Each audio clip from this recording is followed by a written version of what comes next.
할렐루야. 네, 오늘도 주의 전에서 예배 드리시고 은혜 받으시는 모든 분들에게 하늘의 문이 열리시고 은혜의 문이 열리시기를 간절히 축복합니다. 우리 계속해서 대림절 우리에게 오신 예수님이 어떠한 일들을 우리에게 행하셨는지 말씀 속에서 같이 나누고 있습니다. 지난주에는 우리가 우리의 죄의 문제 해결하시기 위해서 오신 우리 주님에 대해서 다시 한번 분명하게 말씀을 나눴죠. 그래서 우리가 우리의 죄 가운데 빠지지 않도록 그것을 해결하시기 위해서 우리 주님 오신 것을 잊어버리면 안 됩니다. 성탄절은 세상의 사람들에게는 그냥 휴일일지 몰라도 우리 믿는 그리스도인들에게 있어서는 분명한 우리의 죄를 위해 높고 높은 보좌 버리시고 이 땅에 오신 우리 주님을 만나고 경배해 드리는 귀한 자리인 줄 믿으시고요. 오늘도 그 주님이 우리 가운데 오셔서 어떠한 놀라운 은혜를 행하시고 계시는지 말씀 속에서 좀 나눕니다. 오늘 이사야서 32장 1절 말씀 먼저 제가 읽겠습니다. 보라, 장차 한 왕이 공의로 통치할 것이요 방백들이 정의로 다스릴 것이며. 아멘. 오늘 우리에게 오신 우리 예수님에 대해서 공의로운 왕이심을 오늘 말씀이 우리 가운데 밝히고 계십니다. 예수님이 우리에게 공의로운 길을 열어주시는 공의의 왕이 되셔서 이 땅 가운데 공의로 다스리시는 그 왕으로 이 땅 가운데 오신 거예요. 그래서 그를 따르는 방백들, 여기 방백이라는 방백은 왕을 따르는 신하들을 말하는 거죠. 그 신하들도 그 방백들도 정의로 다스릴 것이며 이렇게 되어 있습니다. 그래서 공의의 왕, 그리고 그 공의의 주님이 우리 가운데 올바르게 행하시는 그 정의의 자리를 우리가 따라야 됨을 분명하게 가르쳐주고 계시죠. 이사야서 9장 6절에 7절 메시아 말씀이라고 우리 가운데 알고 있는 이 이사야서 9장 6절 7절은 더 분명하게 우리 가운데 말씀합니다. 이는 한 아기가 우리에게서 낳고 한 아들을 우리에게 주신 바 되었는데 그의 어깨에는 정사를 메었고 그의 이름은 기묘자라 모사라 전능하신 하나님이라 영존하시는 아버지라 평강의 왕이라 할 것임이라. 그 정사와 평강의 더함이 무궁하며 또 다윗의 왕자와 그의 나라에 군림하여 그 나라를 굳게 세우고 지금 이후로 영원히 정의와 공의로 그것을 보존하실 것이라. 만군의 여호와의 열심히 이를 이루시리라. 아멘. 예수님께서 이 땅 가운데 메시아 그리스도가 되셔서 이 땅에 오심에 대해서 말씀할 때에 그 하나의 중요한 자리로 공의의 왕을 말씀하고 계시는 거예요. 공의로움으로 우리를 다스릴 분, 그것을 우리 가운데 조금 더 우리의 삶 가운데 분명하게 말씀하시는 것이 로마서 말씀이에요. 로마서 5장 17절에서 18절 말씀은 우리 가운데 이렇게 말씀합니다. 한 사람의 범죄로 말미암아 사망이 그 한 사람을 통하여 왕노릇하였은즉 더욱 은혜와 의의 선물을 넘치게 받는 자들은 한 분 예수 그리스도를 통하여 생명 안에서 왕노릇하리로다. 그런즉 한 범죄로 많은 사람이 정죄에 이른 것 같이 한 의로운 행위로 말미암아 많은 사람이 의롭다 하심을 받아 생명에 이르렀느니라. 아멘. 공의로운 왕으로 예수님께서 이 땅 가운데 오셨습니다. 그래서 우리에게는 세상과 다른 공의의 왕이 다스리시는 그 백성이 되게 된 거예요. 그 이야기가 우리의 삶에 어떻게 다가오는 거냐? 오늘 우리가 세상을 이렇게 바라보면 세상에 수많은 불의가 가득한 것들을 알게 됩니다. 세상은 여전히 불의한 세상 속에 있는 것 같습니다. 불의의 길들이 열려 있는 것 같고, 또 그렇게 살아야지만, 불의하게 살아도 아무렇지도 않은 것 같고, 그렇게 살아야지만 사라질 것 같고, 그래서 공의와 정의에 대해서 우리는 자꾸 둔감해지기가 쉽습니다. 불의한 세상이니까, 세상은 당연히 죄가 있는 거고 사람의 부정과 부패가 있는 곳이고 당연히 그런 것으로 가득 차 있는 그곳에서 우리가 살아가려면 우리도 적당하게 불의에 눈 감고 부정에 눈 감고 그렇게 살아가야지만 우리도 살아갈 수 있는 것이지, 세상이 그런 것이니까 라고 우리는 자족해 버릴 때가 많습니다. 스스로 그냥 그렇게 말해 버릴 때가 많습니다. 세상의 사람들에게 있어서는 여전히 세상은 죄 가운데 있는 세상이요 불의가 있는 세상이고 선택할 것이 다른 것이 없습니다. 그런데 그리스도인들에게는 다른 선택지가 생긴 거예요. 그리스도인들에게는 공의의 왕이 찾아오신 거예요. 공의의 왕이 이 땅에 오셔서 공의로 다스리시고 정의의 길들을 열어주셨습니다. 그래서 오늘 우리 모든 그리스도인들에게는 또 다른 길을 따르는 길이 분명히 있는 거예요. 세상의 사람들이 살아가는 방법이 다 이러니까 그러니까 라고 우리는 교회 밖에서 수많은 사람들의 이야기들을 이렇게 듣고 만나고 마치 그것이 당연한 것처럼 그렇게 살아가는 모습을 보지만, 실제로 우리에게 있어서는 또 다른 길이 분명하게 열린 거예요. 그게 예수님이 이 땅에 오시면서 우리에게 주시는 큰 은혜의 문이에요. 그리고 그 길을 우리 가운데 제시하신 거예요. 우리는 예수님의 그 공의로운 예수님의 길을 걸어갈 수도 있고요, 여전히 예수님을 영접하였음에도 세상 방법으로 살아가는 길들을 선택하는 길들도 많이 있습니다. 사랑하는 여러분, 우리가 믿음으로 이 땅을 살아가고 믿음의 자리를 지켜나가고 할 때에 예수님께서 우리 가운데 공의의 왕으로 오셨다는 사실을 믿는다면, 그리고 그분이 우리의 왕이 되셨다면, 그러면 공의로운 그 왕의 백성답게 이 땅에서 살아가는 방법도 계속해서 익혀나가야 되는 거예요. 세상의 사람들은 불의한 것 속에 살아가는 것이 당연한지 몰라도 그리스도인들에게는 그것이 당연한 삶이 아닙니다. 성경이 우리에게 가르쳐 주시는 예수님의 방법, 예수님의 길이 있어요. 그것으로 말미암아 우리가 공의의 백성들이 되어 있다는 사실을 먼저 잊어버리지 마시기를 간절히 축복합니다. 사랑하는 여러분, 오늘 우리가 여러 가지 그것으로 인하여서 어려움도 당할 수 있죠. 물론 세상이 그렇지 않으니까, 그러니까 세상 가운데 살아가는 자리에 불의한 방법을 쓰지 아니하고 정직하게 살아가고 주님 주신 방법으로 사랑하고 공의로운 방법으로 살아가려고 하면 당연히 어려움도 따라올 수 있습니다. 그러나 그 자리는 반드시 하나님이 함께 하시는 자리인 줄 믿으시기를 간절히 바라고요, 그 길을 통해서 하나님은 반드시 복 주시고 은혜 주실 줄 믿으시기를 간절히 바라요. 오늘 우리의 씨름의 자리는 그러한 씨름의 자리입니다. 주님이 우리 가운데 공의로운 분이 되어주셔서 그 공의를 따르는 사람으로 내 자신을 변화시켜 나갈 거냐, 아니면 여전히 예수를 믿는다고 말하면서도 세상의 방법, 그냥 세상이 그러니까 라고 포기하고 세상의 방법대로 살아갈 거냐, 그건 오늘 우리의 믿음이고 우리의 선택입니다. 사랑하는 여러분, 우리 사랑하는 모든 성도들이 믿음 안에서 살아가시기를 간절히 축복합니다. 공의로운 왕의 백성답게 살아갈 수 있는 은혜가 있으시기를 간절히 축복합니다. 주님은 그 길을 분명히 우리 가운데 여셨고요, 그것 때문에 이 땅 가운데 오셨어요. 그러면서 오늘 이사야서는 우리에게 아주 중요한 말씀들을 가르치십니다.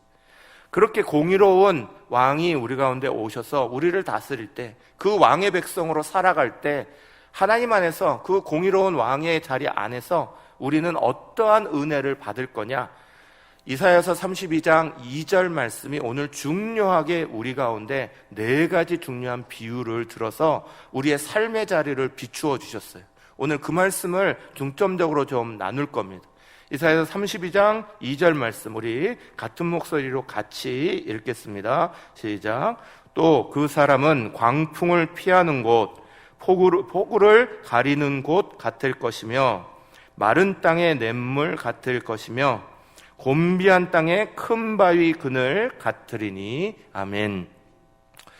비유로 예수님의 이 공의의 왕이 오셔서 그 공의로운 길을 열어주시는 그 아래 살아가는 공의의 백성들, 공의로운 왕의 백성들에게 4가지 비유를 지금 들어주시는데, 광풍을 피하는 곳이고 폭우를 가리는 것이고 마른 땅의 냇물과 같을 것이고 또 곤비한 땅에 큰 바위 그늘 같을 거다, 그렇게 말씀하고 계세요.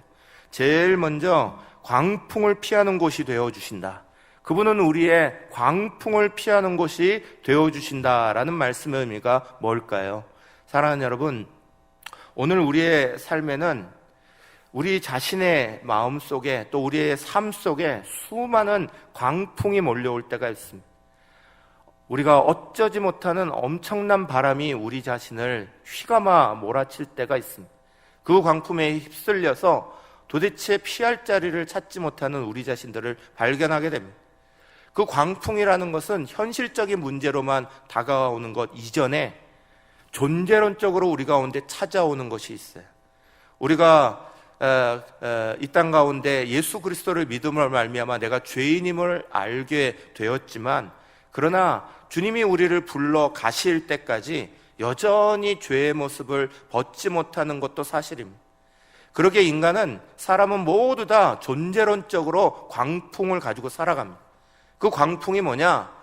내가 예수를 믿었음에도 불구하고 여전히 세상 것들과 함께, 세상의 방법들과 함께 속에서 부딪히는 광풍이에요.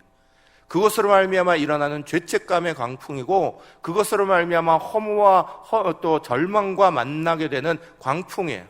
이 광풍에 대해서 사도 바울은 이렇게 스스로 고백했어요. 로마서 7장 22, 23절의 말씀이죠.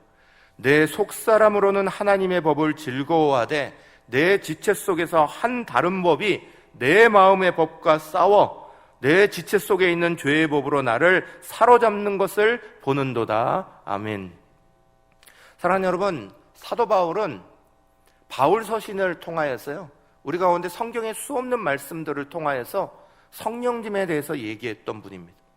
그분은 은혜에 대해서 얘기했던 분입니다. 복음에 대해서 얘기했던 분입니다. 그리고 그뿐만 아니라 실제로 복음 전하는 삶으로 평생을 살았습니다. 예수 믿고 나서 자기의 삶이 완전히 달라져서 그 복음을 전하는 삶, 복음과 함께하는 삶으로 그 삶을 살았던 분입니다. 그런데 그 바울조차도 복음 가운데 완전히 붙잡혀서 100% 복음으로 살았다, 복음과 함께 생명 내놓고 살았다 했던 그 바울조차도 마지막 서신이라고 일컬어지는 이 로마서 말씀에 뭐라고 기록되냐 하면, 여전히 내 안에는 싸움이 있다는 거예요. 여전히 내 안에는 조금만 틈을 내면 하나님의 말씀을 쫓아가려는 내 마음과 원래 원죄가, 원래 우리의 죄성이 세상의 것들을 더 사모하게 하고 세상의 것들로 나아가게 가려는 그 마음이 우리 속에서, 내 속에서 부딪히는 것을 보고 있다라는 거예요. 사도 바울이 그 싸움의 자리 안에서 말씀의 은혜들을 다 지켜내지 못하고 속에서 계속되는 그 광풍을 만나고 있는데, 오늘 우리의 삶에서는 오죽하겠습니까? 예수를 믿고 살면서도 예수 믿는 않는 사람들처럼 우리의 마음이 여전히 말씀을 다 지켜내지 못하는 모습들이 우리 안에 얼마나 많이 부딪혀 오겠습니까? 우리가 외면하려고 해도 그것이 우리 속에 많은 싸움으로 우리 속에 늘 일어나는 거예요. 그게 존재론적인 광풍이에요. 사랑하는 여러분, 사람들은 무엇이 잘 되어도 그 잘됨 속에서 허물을 느끼는 존재입니다. 무엇이 안 되어도 그 속에서 절망을 느끼는 존재입니다. 며칠 전에 유키즈 온 더 블럭이라는 유명한, 요즘에 많은 사람들이 보는 프로그램이 하나 있죠. 거기에 요즘에 가장 프로야구 선수 중에 핫한 선수로 이정우 선수가 나왔었어요. 이정우 선수가 누구냐 하면 이종범이라는 아주 우리나라에서 야구 제일 잘한다고 말했던 그 분의 아들입니다. 그 아들이 어느 날인가 벌써 지금 이제 많이 성장해서 우리나라에서 가장 타격을 잘하는 선수 중에 한 명으로 자라났어요. 그래서 이정우 선수가 얼마나 강심량이냐 하면, 어떤 문제가 딱 발생하게 되고 마지막 그 떨리는 순간이 되면, 특별히 뭐 9회 말 투아웃에 뭐 1점 차 승부다, 그래서 자기가 안타를 치거나 홈런을 쳐야지만 반드시 이긴다, 그러면 다른 선수들은 그 자리를 막 피하고 싶을 텐데 이정우 선수는 나가고 싶어 해요. 그 자리에 나가서 내가 그 자리에서 홈런을 치거나 안타를 치고 싶어 하는 그런 마음이 있는 선수예요. 얼마나 마음이 강해요. 얼마나 야구에 대해서 재미를 느끼고 그걸 열심히 하는지 모릅니다. 그런데 그 선수가 그 유퀴즈에서 이렇게 얘기를 하면서 이 얘기를 하는 걸 제가 언뜻 들었어요. 안타를 딱 치고 나가서 그 결정적인 순간에 루에 탁 들어가서 전체 관중들이 와 하면서 막 박수를 칠 때 기분이 어때요? 라고 물었어요. 그 대답에 대해서 와 너무 신나죠. 최고죠. 대단하죠. 그렇게 말한 다음에 순간 짧은 말로 그가 뭐라고 말하냐면 그런데 그게 끝나고 나면 곧 허무해져요. 그러는 거예요. 그게 끝나고 나면 금방 허무해져요. 아주 짧은 말이었어요. 그 유퀴즈에 흘러가는 흐름과 달랐기 때문에 제작진은 그것을 계속 이어져 그 얘기를 하려고 하지 않고 다른 얘기로 빨리 얘기를 돌렸어요. 그런데 그 짧은 시간에 잘 되고 있는 자리 안에서도 조금 지나고 나면 허무함을 느낀다 말하는 이정우 선수의 이야기가 어떻게 보면 너무너무 정직한 이야기. 사람은 존재론적으로 광풍을 만나게 돼 있습니다. 그 광풍에 대해서 바울은 말하기를 내가 성령 하나님을 끝까지 붙잡는 시간을 가지지 않으면 내 속에서는 싸운다라고 말하는 거예요. 하나님 앞에 의지하지 아니하고서는 그 하나님이 나를 도와주시는 것들을 경험하지 않고는 우리 속에서는 싸움이 일어날 수밖에 없다는 거예요. 우리는 흔히 말합니다. 누구 때문에 내가 마음이 이렇게 괴롭지요? 누구 때문에 문제가 일어났죠? 뭐 때문에 일어났죠? 우리는 원인들을 자꾸 밖에서 찾습니다. 그런데 성경은 근본적으로 광풍이 우리 마음속에 있다는 걸 말하는 거예요. 그 광풍이 성령 하나님을 꼭 붙잡지 않으면 일어난다는 걸 바울이 가르쳐주고 있는 거예요. 사랑하는 여러분, 우리의 삶의 여러 가지 문제를 사람들은 다른 것에서 풀려고 합니다. 뭔가 원인을 찾기를 바라고요. 그래서 그것을 채우기를 바라고요. 그것이 되면 될 거라 합니다. 그것이 되면 평안함을 얻을 줄 압니다. 좋은 시간들이 될 줄 압니다. 그러나 사람들의 존재적으로 사람들은 광풍에 시달리게 되어 있는 거예요. 그것이 우리가 가지고 있는 인간의 어쩔 수 없는 약점이고요. 그것 때문에 우리는 하나님이 필요한 거예요. 성령님이 필요한 거라고요. 사도 바울은 그래서 연이어서 이렇게 고백해요. 로마서 8장 1절과 2절에 선포해버립니다. 그러므로 이제 그리스도 예수 안에 있는 자에게는 결코 정죄함이 없나니 이는 그리스도 예수 안에 있는 생명의 성령의 법이 죄와 사망의 법에서 너를 해방하였음이라. 아멘.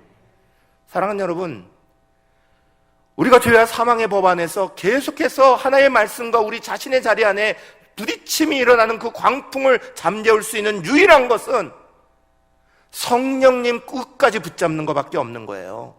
성령님이 도와주시는 자리 만나는 것밖에 없는 거예요. 오늘 공의의 하나님에 대해서, 공의의 예수님에 대해서, 공의의 왕으로 오신 분에 대해서 얘기하면서 제일 첫 번째 은혜를 광풍을 피하는 곳이다 라고 말했어요. 우리 마음의 광풍을 피하는 자리입니다. 영적인 광풍을 피하는 자리가 우리 주님 앞에 의지하는 거예요. 현실적인 광풍도 우리에게는 수없이 밀려옵니다. 경제적인 문제, 건강의 문제, 삶의 여러 가지 문제들이 우리 속에 수없이 밀려옵니다. 그 광풍조차도 피하는 자리가 예수님이 되시기를 간절히 바라요. 제가 아주 은혜 받았던 간증이 있어요. 미국에서 나오는 아주 유명한 기독교 잡지가 있거든요. 그거 우리나라 말로 번역돼서 나오는 잡지가 있는데 그 잡지를 이렇게 보다가 한 뉴욕의 아주 잘 나가는 매니저였어요. 펀드 매니저였어요. 엄청나게 돈을 벌고 성공했다는 사람이었어요. 그런데 이가 예수 만난 이야기를 간증에 넣어놓는 거예요. 자기의 삶에서 정말 자기는 부러울 것 하나 없는 삶을, 잘 되는 삶, 성공하는 삶을 사는 줄 알았대요. 그런데 어느 날 이리 한 잔 저리 한 잔, 좋아도 한 잔, 슬퍼도 한 잔, 나빠도 한 잔 이러다가 알코올 중독에 걸려버린 거예요. 술 중독에 걸려버린 거예요. 빠져나오지를 못하겠는 거예요. 의사 선생님을 찾아갔습니다. 그래서 의학적인 치료를 좀 받고 나면 좀 나아지는 것 같았는데 며칠 지나고 나면 또 돌아가 있는 거예요. 이것이 반복되기를 계속되니까 이 의사 선생님이 이 사람을 불러놓고 이렇게 말한 거예요. 내가 의학적으로 해줄 수 있는 건 하나도 없는 것 같아요. 더 이상 없는 것 같아요. 당신에게 필요한 진짜 의사가 필요해요. 그런데 그 의사 선생님 하나 소개시켜드리고 싶은데 문제는 그분이 값이 비싸다는 거예요. 치료 받아보시겠어요? 그러더라는 거예요. 그래서 이분이 받고 싶어요.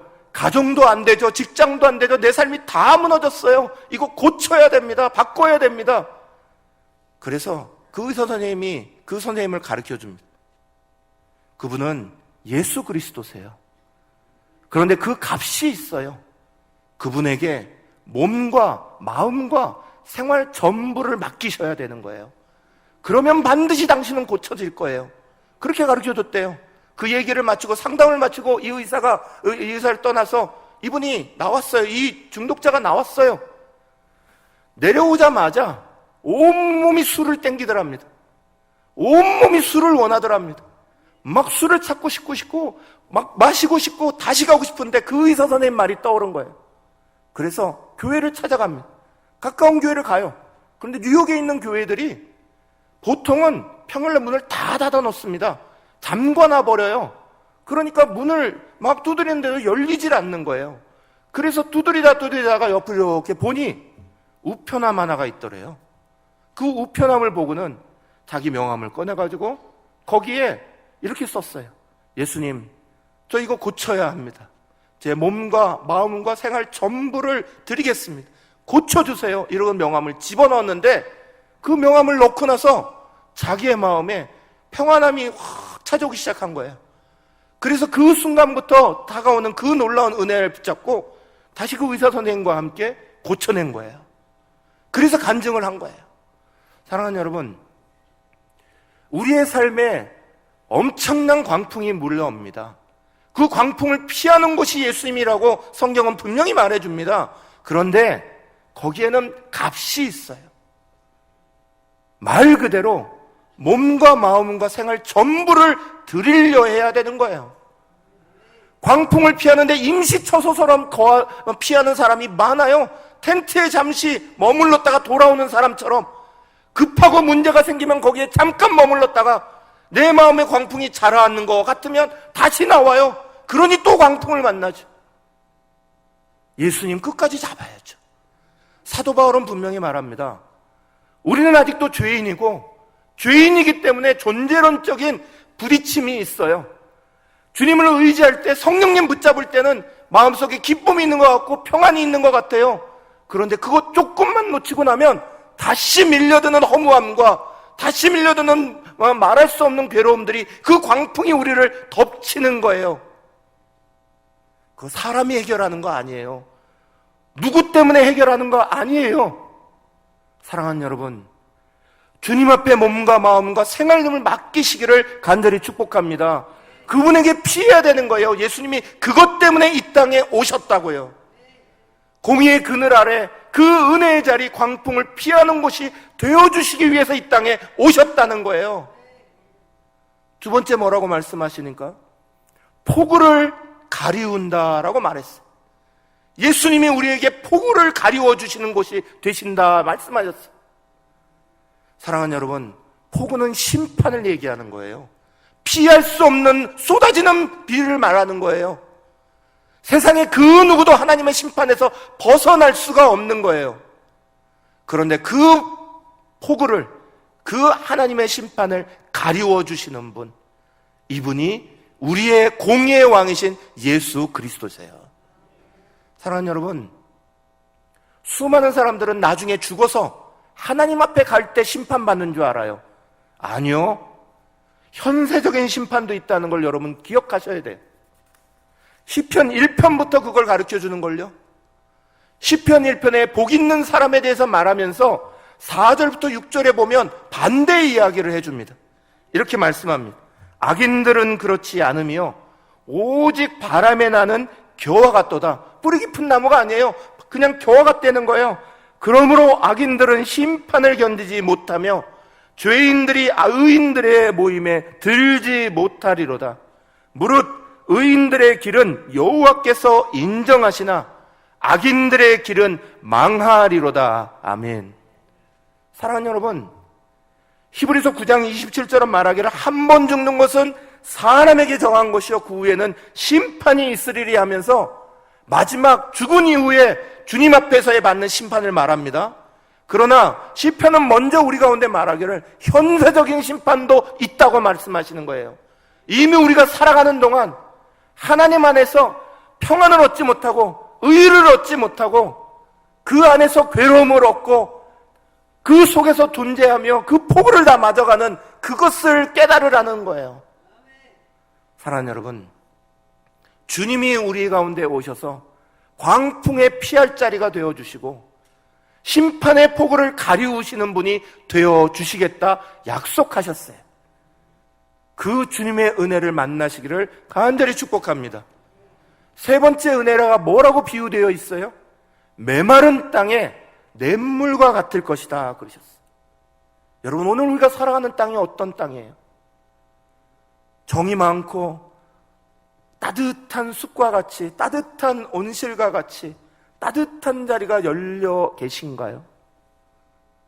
시간이 가면 갈수록 오늘 우리의 사는 세상들은 점점 더 메마르고 강팍해져가는 속에 더 들어가고 있어요. 개인화가 더 심화되고 있어요. 자기중심적인 게 더 많아지고 있어요. 이기적인 마음이 더 많아지고 있어요. 디모데후서 3장 1절에서 5절은 말세의 때가 이르리니 하면서 여기에 대해서 자세하게 말해놨어요. 사랑하는 여러분, 오늘 우리의 삶의 자리는 메마른 땅을 지나가는 것과 똑같은 거예요. 그 메마른 땅에서 우리는 목마름을 경험하지 않을 수가 없어요.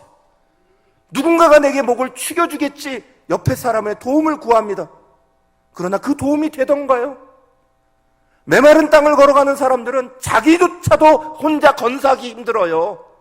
나부터 목마른데요 뭐, 나부터 힘든데요 뭐, 옆에 사람을 어떻게 다 돌봅니까?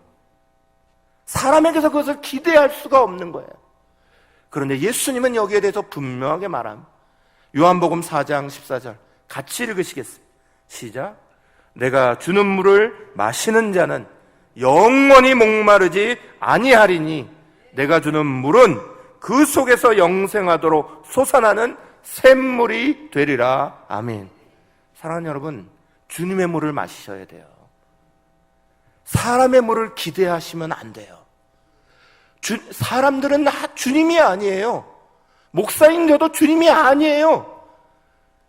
사랑하는 여러분, 주님 붙잡아야 되는 자리를 사람의 자리로 자꾸 바꿔놓으려 하지 마세요. 그 속에서 더 많은 실망과 더 많은 메마름 속에 빠져버리게 됩니다. 사람 기대하고 신뢰하지 말라 소리 아니에요. 사람과 함께 같이 주님 앞에 나아가려는 마음 가져야죠. 그러나 하나님이 행하실 건 하나님이 행하시는 거지 사람이 행하는 게 아니라고요. 하나님 앞에 은혜 받으시고요, 주님이 그것 때문에 이 땅에 오셨다라고 우리가 말씀하신 은혜를 만나시기를 간절히 바라요. 성령님과 조금이라도 떨어져 버리면 우리는 목마름을 느낍니다. 갈증을 느끼게 되어 있는 거예요. 못 버티는 마음을 가지게 되는 거예요. 사랑하는 여러분, 마지막에 주님이 뭐라고 말씀하셨어요? 어떻게 비유하셨어요? 곤비한 땅에 큰 바위 그늘이 되시겠다 그랬어요. 옛날에 대상들이 이 광야를 지나가고 사막을 지나갈 때에 제일 무서워하는 게 뭐였는지 아세요? 대상들이 길을 갈 때에 사막의 그 모래 언덕을 막 할 때에 끝도 없는 사막들이 이어지는 그 길을 가고 끝도 없는 광야 거기를 갈 때에 제일 무서워하는 게 바람이에요. 왜 바람인 줄 아세요? 바람이 불면 길이 바뀌는 거예요. 모래 언덕의 모양이 다 바뀌어 버리는 거예요. 이 길로 가면 되는 줄 알았는데 바람이 다 불어와 버리니 이 길 갈 수가 없는 거예요. 아는 길이 아니에요. 여러분, 우리의 삶이 지금 그러하지 않으십니까? 이제까지 맞다라고 생각하고 걸어온 길이 어느 날 보니 다 바뀌어 있는 거예요. 이 모양으로 저 모양으로 다 뒤집혀 있는 거예요.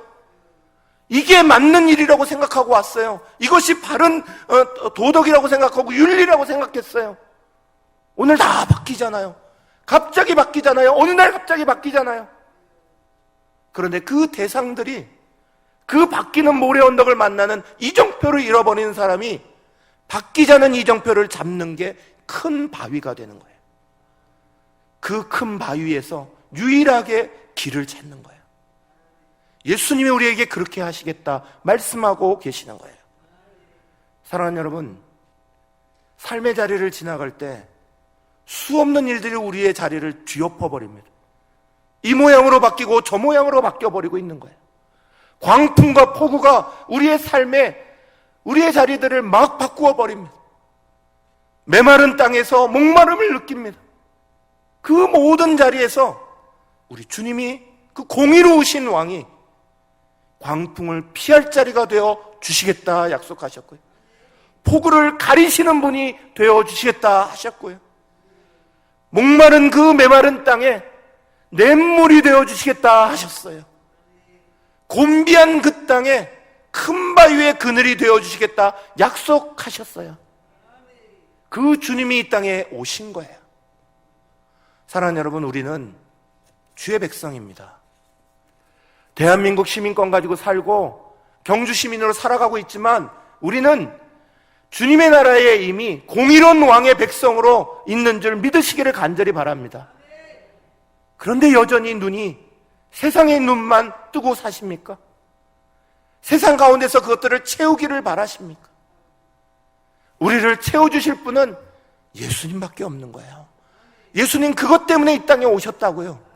공의의 그늘 아래서 우리의 그 목마름을, 우리의 그 공고함을, 우리가 할 수 없는 그 자리를 채워주시기 위해서 이 땅 가운데 오셨다고요. 그러면 우리는 그분 붙잡아야죠. 그분 더 붙잡아야지 여러분이 사는 거라고요. 제가 사는 거라고요. 오늘 마지막 말씀 3절과 4절은 이렇게 선포해요. 보는 자의 눈이 감기지 아니할 것이요, 듣는 자가 귀를 기울일 것이며, 조급한 자의 마음이 지식을 깨닫고 어눌한 자의 혀가 민첩하여 말을 분명히 할 것이라. 아멘. 공의의 백성으로 살아가야 합니다. 눈이 영적으로 열리셔야 합니다. 귀가 영적인 것을 들어야 합니다. 우리의 마음이 깨닫고 입이 성령의 은혜의 말을 전해야 합니다. 우리가 3년 동안 보고 듣고 말하고를 표 삼아 온 거예요.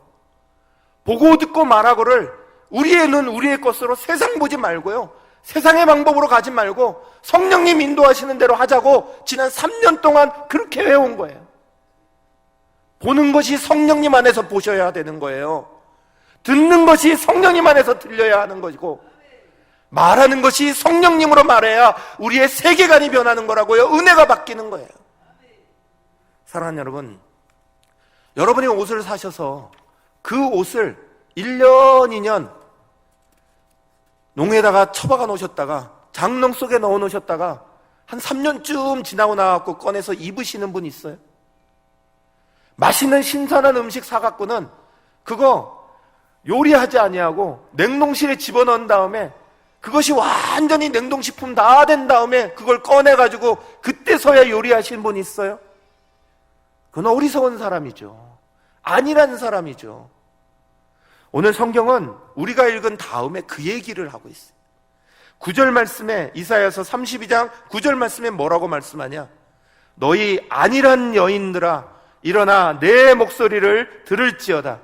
너희 염려 없는 딸들아, 내 말에 너희 귀를 기울일지어다 말씀하고 있어요. 안일한 자의 모습으로 살아가지 말라는 거예요.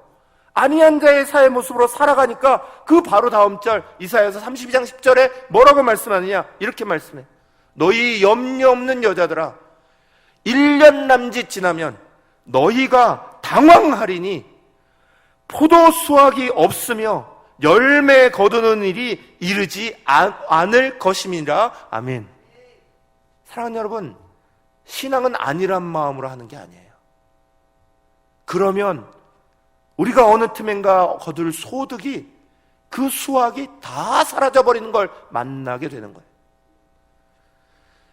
이 말씀의 마지막 부분에 들어가 있는 이사야서 32장 15절 말씀, 여러분 한번 같이 읽으실까요?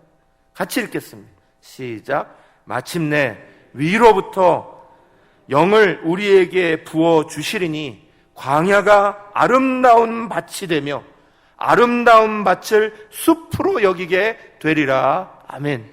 32장 15절 말씀에 처음에 뭐라고 시작합니까? 마침내 위에서부터 영을 부어 주시리니 라고 말씀하고 시작했어요. 성령님 의지할 때에 광야의 아름다운 밭이 펼쳐지기 시작하는 거예요. 그 아름다운 밭이 숲을 이루겠다 비전 주시는 거예요. 성령님 의지하지 아니하고 광풍 피하고 우리의 삶의 방법을 바꾸고 할 방법이 없어요. 믿음으로 살아가지만 여전히 바울처럼 주님 부르시는 마지막까지 우리의 마음에는 광풍이 있을 겁니다. 허무가 찾아올 겁니다. 절망이 찾아올 겁니다. 누구 때문이라고 탓하고 싶으실 겁니다. 뭐 때문이라고 이유를 찾고 싶으실 겁니다.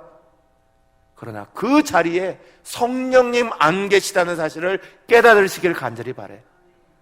그것이 우리에게 주신 최고의 선물이에요. 성령님하고 같이 그분과 동행하시기를, 그래야 그분에게 우리의 몸과 마음과 생활 전부를 드려야 그 은혜 안에 놀라운 축복이 사랑하는 모든 성도들에게 자리 잡을 줄 믿으시기를 간절히 바랍니다. 이 시간의 마지막으로 함께 기도하겠습니다.